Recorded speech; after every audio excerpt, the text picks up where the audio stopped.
खूब बहती है अमन की गंगा, बहने दो, मत फैलाओ देश में दंगा, रहने दो। लाल हरे रंग में न बांटो हमको, मेरे छत का एक तिरंगा, रहने दो। कुछ इसी प्रकार भारत के वीर सिपाहियों ने अंग्रेजों को बता दिया था कि हम क्या चीज है, और अंग्रेज समझ गए थे कि अगर हम भारत के लोगों को एक साथ होने देंगे तो हम यह आजादी देना पड़ेगा और यह लोग हमसे आजादी छीन कर ले लेगी। इसलिए अंग्रेज ने भारत को एकजुट नहीं होने देता है और कहीं ना कहीं भारत एकजुट होने का प्रयास करता है, लेकिन वह क्रांति और वह जो विद्रोही क्रांति हुआ था, जो अंग्रेज के खिलाफ क्रांति हुआ था, वह कहीं ना कहीं असफल हो गया था। आखिर क्या था ये 1857 की क्रांति, क्या था जिसको सिपाही विद्रोह के नाम से भी जाना जाता है। और कुछ लेखक ने इन्हें देश के सबसे प्रथम स्वतंत्रता आंदोलन के बारे में भी इन्होंने नाम बताते हैं। लेकिन यह क्या था, इसको हम पूरा फुल डिटेल्स इस वीडियो को जानेंगे।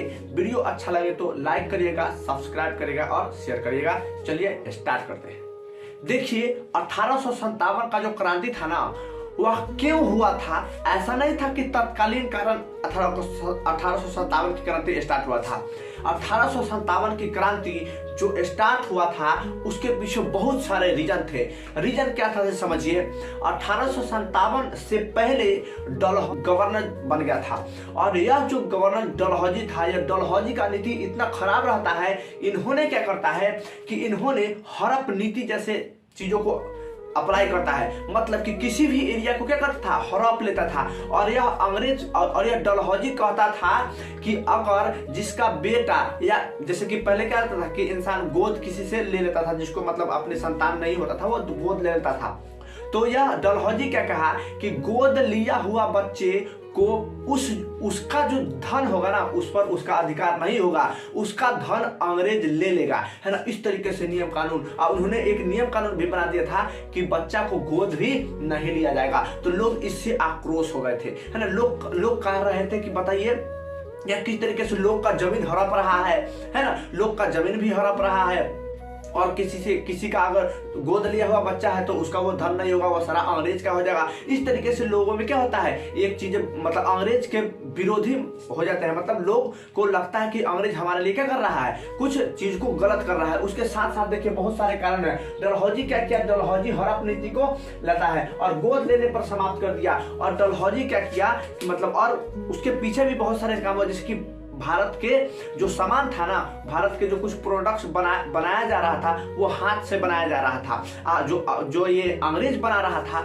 वो उसका मतलब अच्छा कलर बना रहा था, वो मशीन से बना रहा था। और भारत के प्रोडक्ट पर इतना ज्यादा टैक्स बढ़ा दिया था, जिससे टैक्स बढ़ जाने के कारण उसका प्रोडक्ट की क्या दाम बहुत ज्यादा बढ़ जाता है। अब बहुत ज्यादा दाम बढ़ जाता है तो उसको लोग लेता नहीं था। इस तरीके से हमारा देश का आर्थिक स्थिति भी धीरे धीरे खराब होता चलेगा। लोग इससे भी आक्रोश हो गए थे कि बताइए अंग्रेज टैक्स इतना ज्यादा बढ़ा के हमको मतलब जो भी कमाई हो रहा था वो भी क्या हो गया, वो भी इंसान को कमाई नहीं होने लगता है। तो मजबूरन भारतीय लोगों को अंग्रेज के, है ना, कंपनियों में काम करना पड़ता है और इस तरीके से हमारा स्थिति हो जाता है। उसके साथ साथ देखिए, उसके साथ साथ क्या होता था, भारत के लोग अंग्रेज के लिए सिपाही का काम करते थे। अंग्रेज क्या करता था कि भारत के लोग को ही लिए हुए थे और यह सिपाही है ना नियुक्ति किए हुए थे। मतलब 5 गो भारतीय रहता था और 1 गो अंग्रेज रहता था। बहुत ज्यादा जनसंख्या भारत का था। लेकिन धीरे धीरे अंग्रेज को भी क्या करता है, अंग्रेज भारत को भी धीरे धीरे क्या करता है, हटा देता है,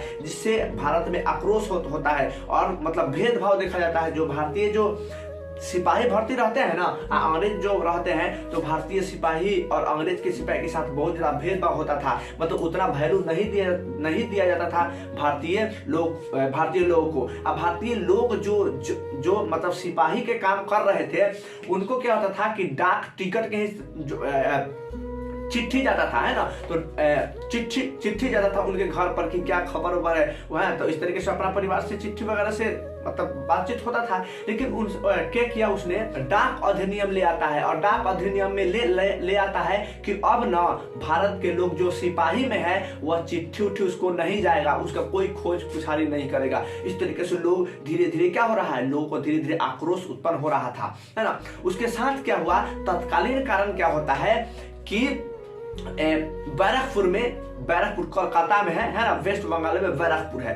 बैरकपुर में मंगल पांडे उसे जो सिपाही थे ना, जो छावनी था वहां का, बैरकपुर में जो छावनी था वो 34 सिपाही का छावनी था। उन्होंने उसमें क्या हुआ कि लोगों को ना लगभग 1856 में लोगों को पता चल गया था, वहां के कुछ भारतीय लोग वहां पर जाके, जहां पर कंपनी में जो कारतूस बन रहा था ना, उस कंपनी में भारत के लोग जा करके देखिए उसमें क्या हो रहा था कि जो गोली था ना, उस गोली को जंग लगने से बचने के लिए ना, जो सुगर का चमड़ा और गाय का चमड़ा का, है ना, कोटिंग करता था कि मतलब कारतूस पर लगाता था, है ना, जिससे मतलब जंग न लगे। तो उसको भारत के लोगों ने देख लिया, भारत के लोगों ने देख करके, और भारत में हल्ला हो गया कि अंग्रेज जो है ना वह उस पर क्या करता है, जो कारतूस पर है चमड़ा लगाता है ना, और वही हमसे खींचने के लिए कहता है। बस पूरे भारत में, है ना, मतलब कोलकाता में इस तरीके से लोगों में आक्रोश हुआ कि बताइए अंग्रेज ये तो हमारे धर्म के खिलाफ है। और मंगल पांडे ब्राह्मण थे और वो तो पंडित जी थे, उनको तो और लगा कि बाप रे ये तो हमारा क्या है, तब भारी धर्म के खिलाफ है। और बहुत ज्यादा हमारे मुस्लिम भाई भी थे, बहुत ज्यादा सारे लोग एकजुट होकर के सेना में काम कर रहे थे। लेकिन क्या हुआ कि अब मंगल पांडे कहे कि नहीं, ये हम क्या करेंगे, अब इसका हम विरोध करेंगे, मतलब हमारे साथ ये धर्म का खिलाफ है। हम ही को मतलब गाय का चर्बी लगाए हुए हैं। हिंदू धर्म के हिसाब से गाय का चर्बी हराम है, और मुस्लिम धर्म के हिसाब से सुगर का चर्बी हराम है, और उसको दांत से खींच करके उसको कारतूस पुट करके चलाना होता था, है ना। तो मंगल पांडे उसका विरोध करते हैं कि नहीं हम करेंगे। बस मंगल पांडे क्या, वहीं के दूगो अंग्रेज का कमांडर था, बाघ और ह्यूरसन को कहे कि तुम हमारे साथ गलती क्यों किया, है ना, तुम हमको धर्म को भ्रष्ट कर दिया, तुम गाय का चर्बी और सुगर का चर्बी लगाए हुए था, हमारे धर्म का भ्रष्ट हो गया। कैसे खींचना, दांत से खींचना है, लो खींच के, और उन्होंने अपना गोली बंदूक पे लगा के दोनों को क्या कर दिए, उड़ा दिए। बस जैसे दोनों को उड़ाए ना, बस पूरे तहलका मच गया।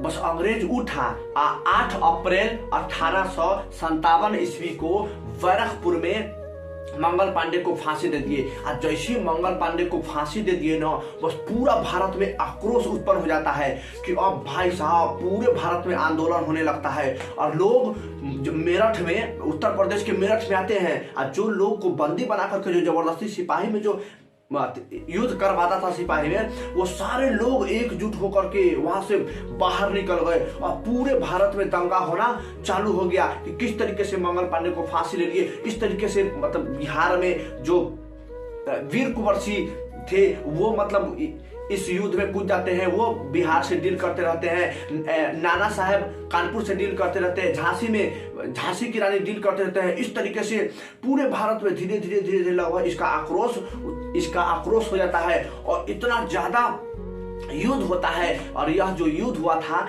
भारत के सबसे पहला जो क्रांतिकारी जिन्होंने मतलब देश के हित के लिए, हालांकि यह पर्सनली अगर बात कहेंगे तो देश के हित के लिए उतना ज्यादा नहीं था, क्योंकि इस युद्ध में दक्षिण भारत का लोग शामिल नहीं हुआ था, और जम्मू कश्मीर वाला के एरिया का लोग शामिल नहीं हुआ था, है ना, और अरुणाचल प्रदेश इस एरिया के कुछ शामिल नहीं हुआ था।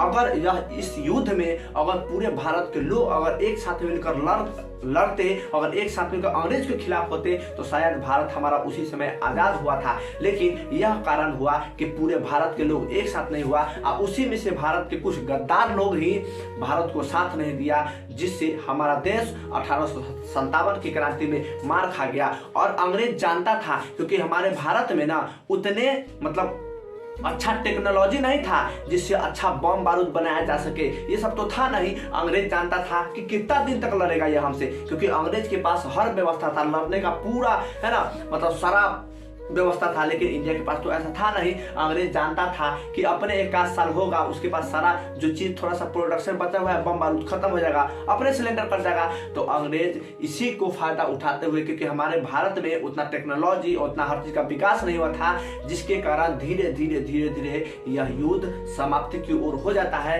और 1858 ईस्वी में जाकर के यह युद्ध समाप्त हो जाता है। और फिर से भारत पर फिर से इतना पावरफुल तरीके से अंग्रेज ने शासन कर देता है ना। इस तरीके से भारत हमारा मार खा जाता है। वीडियो अच्छा लगे तो लाइक करिएगा, सब्सक्राइब करिएगा और शेयर करिएगा। मिलते हैं नेक्स्ट वीडियो में। Thank you.